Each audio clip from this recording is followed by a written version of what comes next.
Welcome. As you all are signing in the sign-in sheet, that'd be a good idea. Let's go around the table. A lot of new faces here. Make sure everybody knows everybody. Also helps our note taker over here. Absolutely. So, do you want to get started with introductions? Yes. Good morning, all. My name is Akeem Valentin. I am Senior HR Analyst for Faculty Relations with Rebecca. Hi, Lisa Scholes. I'm in the Office of the General Counsel. Rebecca Peterson, Office of Human Resources. Misha Gibbs, Office of Human Resources. Good morning, everybody. Mark Riley with the Graduate School. Good morning, my name is Paul Harlicker. I'm in the Office of the Provost. All right. I'm Clark. I'm the organization chair for graduate assistants here. Can you include your departments as well? Yeah, sure. I'm from the English department. Yeah, in literature. I'm Xantippe. I am the bargaining chair and chief negotiator, and I'm also in the English department. I am Zeke. I am the co-organizing chair, and I'm also English. I'm Regina. I'm the grievance officer, and I'm in history. I'm Audrey Jacobs. I'm a PhD in the Art Ed department, and I'm the secretary. And we have a few folks too. Yes. Famous people over there. Getting their autographs. Jack Ron, called Law Just Visiting. Cypress Bowen. I'm in the theater department, and I'm on the bargaining committee. I'm Alex Ledger-Wood. I'm the service unit director for UFF. And we also have some other bargaining committee members that could not be with us today, but they may be with us in future sessions. So. Excellent.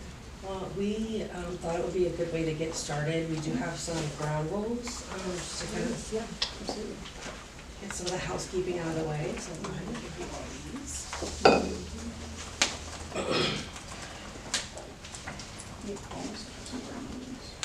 But I have one person joining as a lawyer actually, which I didn't think was okay.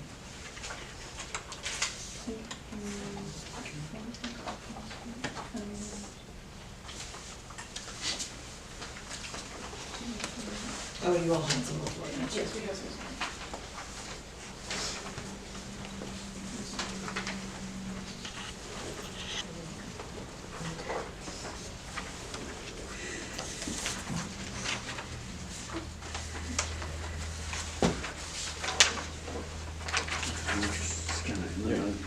So, I still haven't got that. we don't need to read them out loud to you all, but we could definitely go ahead and review them. I think it's probably a good idea that we skip to number 7 and talk about, minutes. So what we're proposing is that we will take minutes and maintain those. Audio recording is permitted with proper advance notice to the other party. If you use the live stream, you're also responsible for notifying attendees that advance notice is required for audio recording.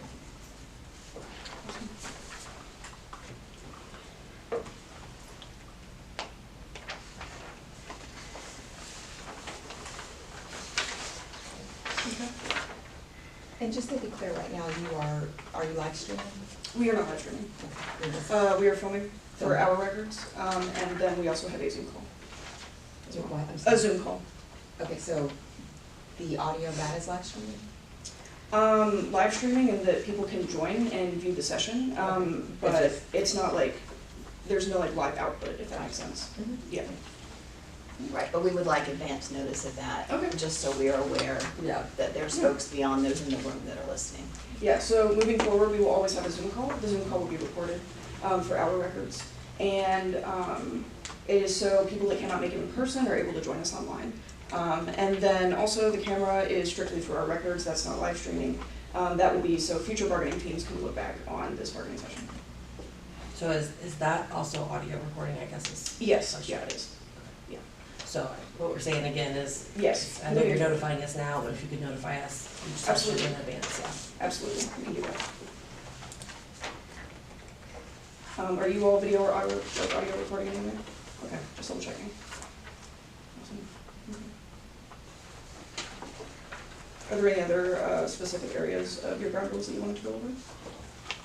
I think it's pretty straightforward. I mean, for our meeting schedule, we do like to start at the agreed upon time. Obviously, if we need a delay, that's fine, we just let each other know. Absolutely. Also, as a courtesy, we like caucuses to be limited to 30 minutes, and then, of course, if we're gonna go over that, then we just notify each other so we can keep each other posted and. Mhm, Okay, yeah, absolutely, yeah. Amazing, okay. There are a couple points of our ground rules that I would just like to address. One of them being how we would, at each meeting, we would also like to have the next meeting scheduled ahead of time before the session wraps up, if that's possible. And that's gonna be number 5, sorry. And then also, we have a 3 days notice of cancellation if we need to cancel a session. Does anybody else have any questions about theirs? Might be a good time for a quick caucus then. Okay. So who's going to edit which one? Well, we can talk about it caucus. Yeah. All right.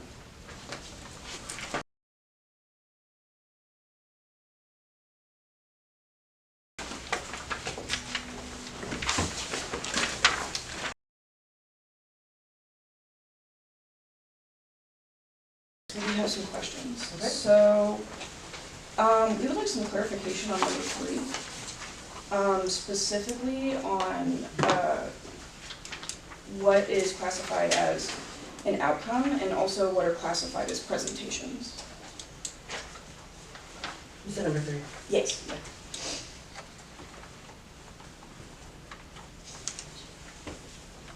I think the language is intended to be somewhat general to encompass an outcome would be all of the things that encompass that, tentative agreement, setting application dates, presentation, and jump in if I'm missing something, but typically there's like a summary or, sort of an announcement that goes out.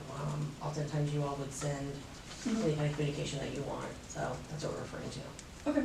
And just basically, once we've reached tentative agreement, we resolved all our issues at the table. And so both parties go out and try to get the votes to ratify the agreement. We Okay. support the outcome that we mutually agreed to at the table. Okay.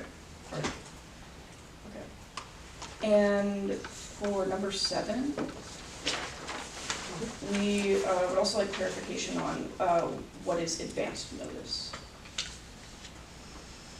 I think notifying us before you actually start recording, so that would be considered advance notice. Okay, so, like here at the table, does that count as advance notice, or would you need prior clarification?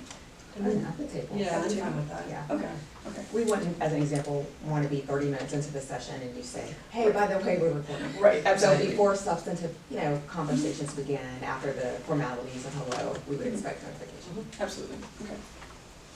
All right.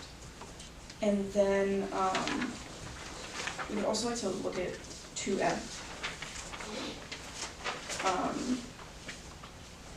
Is there some, what for you all would be the penalty of sort of like a non-response from us? I don't know that there's a penalty. I think the intent of that language is we don't necessarily want to meet just for the sake of meeting, right? We want both sides to be prepared and have proposals ready. Absolutely. And so the second part of that is if we're not ready, we have something scheduled, that we could give 1 day notice to cancel. Okay. So that does differ from your 3 days, but there are situations where, Absolutely.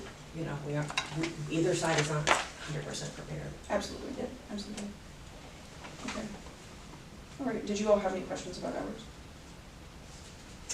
I don't think so. So typically there's one set of ground rules. Yes. That both parties sign. So we've looked at yours, we think it's covered in hours, so we would ask if you want anything added, that you give us a counter proposal. If you're fine with hours, then we can sign one copy and then move forward with starting negotiation. Okay, all right. I think we would like to caucus for a little bit. Yeah.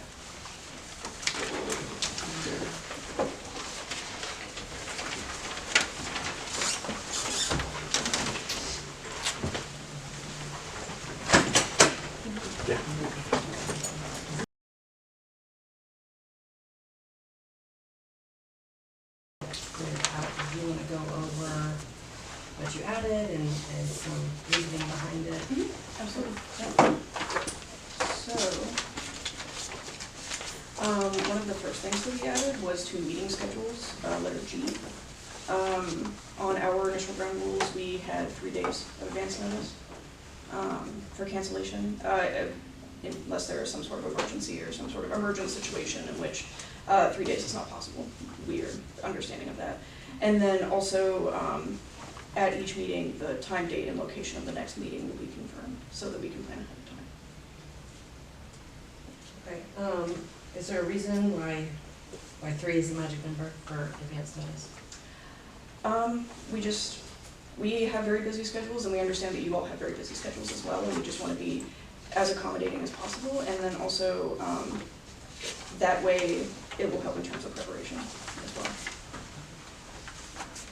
Well, we can consider that. I think our concern is sometimes you're not quite sure if you're gonna be ready or not, and it may result in us canceling sessions unnecessarily. So that was kind of our thought on that, but we'll consider it. We also, again, as you mentioned, you know, schedules are very dynamic. I know you all are limited in your availability to Monday mornings and Friday afternoons. So why we would, it's aspirational to have each meeting confirmed at that meeting. I think we're not 100% sure that that's always gonna be possible, so we may consider some flexibility language there as well.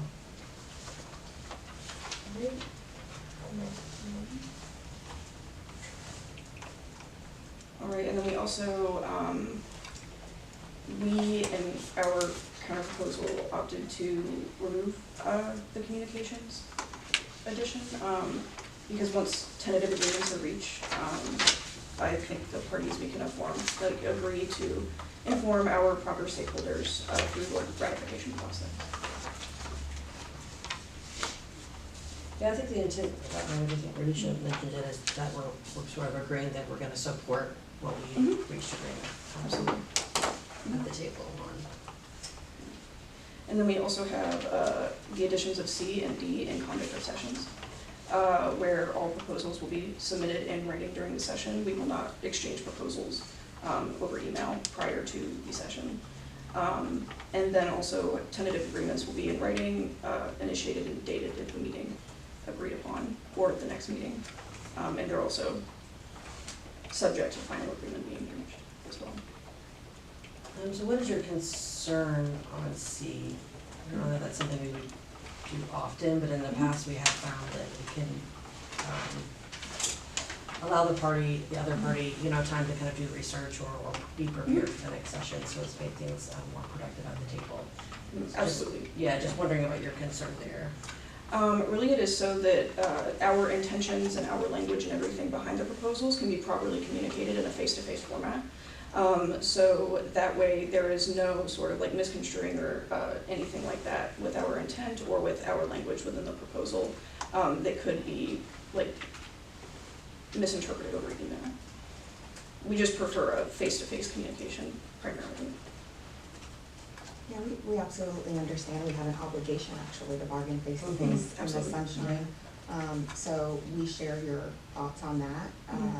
But, you know, we do find, as Rebecca mentioned, that sometimes it helps us to be more productive on complex issues to give the parties the opportunity to digest information, recognizing that they're going to get further explanation at the table, but to digest the information and become better prepared at the bargaining table.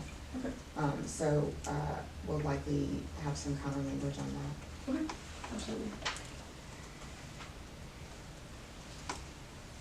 Any other questions? All right, so I think we'll take a quick conference.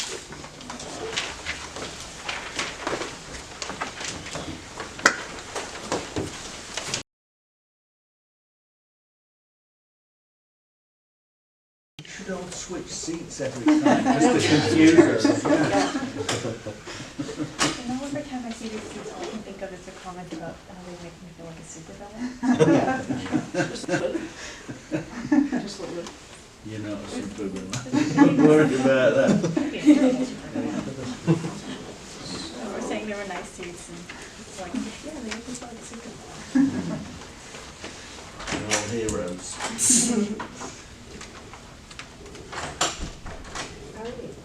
You saw our one change Yes, that we yeah. had in. Mhm. Yeah, and we're comfortable moving forward. Okay, this is. No, I should go. Oh, yep. Alright, so go ahead and.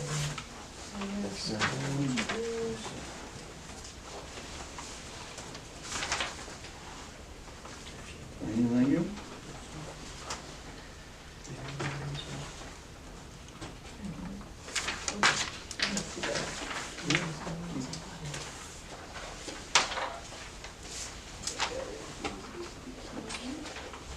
Michael Matamore is sick today, otherwise he would be here, but you will hopefully meet him next time.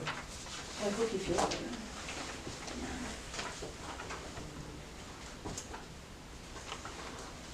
It's been quite a season, I think. Oh, definitely.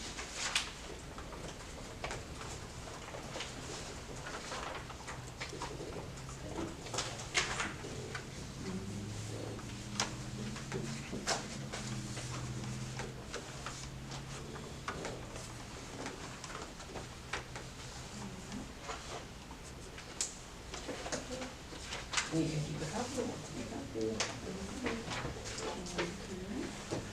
All right, now that we've got that out of the way, I think based on some of the email exchanges, we were under the impression that you all would have, proposals or might be sending them in advance. I understand you can send them in advance. Yeah, that's all right.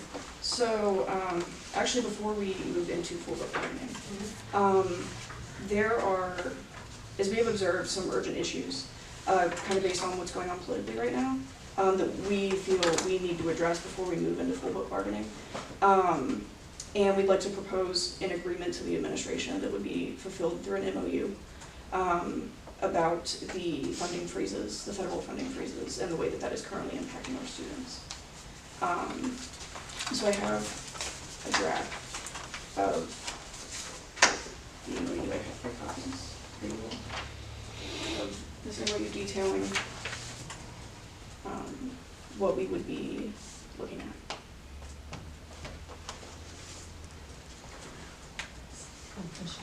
And just for, we'll look at this, just a housekeeping item, Yep. there's normally gonna be 7 of us, so if we make 7 or 8 copies, that would be Yes, helpful. yeah. And Yeah. Sorry, sorry, to use our yeah. printer. Absolutely, Yeah. yeah. And so this is probably a good example of, you know, knowing in advance Mhm. would have been helpful, because we're not Mhm. gonna be able to have any meaningful discussion today about this. We are here for bargaining, full book bargaining, contract that open. And so, feel free to take us through this. Yeah, absolutely. So, and this is just a draft of memorandum of understanding. We are fully willing to work with, we are fully willing to work with you about kind of this security that we're wanting to establish for our students. So, For your students? Or for graduate assistants, Okay. yeah. So, there, may be some unforeseen financial reductions stemming from these federal funding freezes that could possibly impact the research and production of work from certain graduate assistants on campus. And so we are wanting to not only kind of acknowledge sort of the situation that's currently ongoing politically, but also we want there to be, sort of proactive and transparent measures that we can use to sort of mitigate any sort of disruptions that would be caused by the impact of these funding freezes on graduate assistants in terms of their graduate education and employment.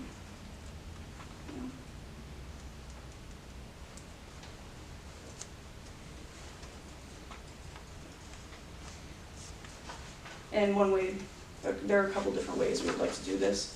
One thing would be through, sort of like an extensive alerting them or making them aware of the financial situation. So here we have a minimum of 45 to 60 days written notice before the termination or modification of their appointment, rather than the 30-day practice that we have in place. Just because this is an unprecedented situation, it's evolving, and funding is, external funding is not necessarily easy to come by, right? So we want to give them enough time to be able to find other avenues of funding. We also would expect the university to make every reasonable effort to reassign these affected employees to maybe alternative assistantships or alternative funding lines or positions that may be available. Maybe moving from like a graduate teaching assistant to a teaching assistant, something of that nature, if that is something that needs to happen and can provide them with the necessary funding. We also would request timely access to a list of available assistantships for these graduate assistants that are impacted by the loss of funding, in addition to that 45 to 60 day written notice. And then employees with 1 year of degree completion will be given preference in the administration and provision of these funding lines. I just want to be clear on the intent. Mhm. So your intent is to negotiate this MOU, Mhm. which these topics are in the CBA for full book. Yes, But negotiate this prior to moving on to full book. yes, that's our intention.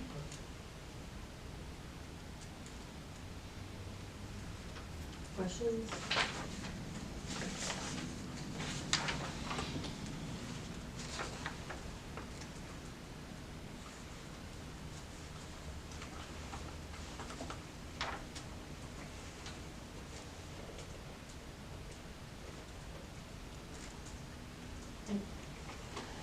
I'm gonna need time to Yes, understand that's it before I can even ask an intelligent question, honestly. Yeah. I mean, I guess the only, yeah, I guess I should hold it. The only thing that pops into my mind is that obviously with funding, sometimes the funding is ending immediately and that's gonna have to drive our business decisions. So there may not be funding in place to continue and honor any additional commitments, but, why don't we caucus? Okay. And, Yeah. See if we can come out with any other thoughts.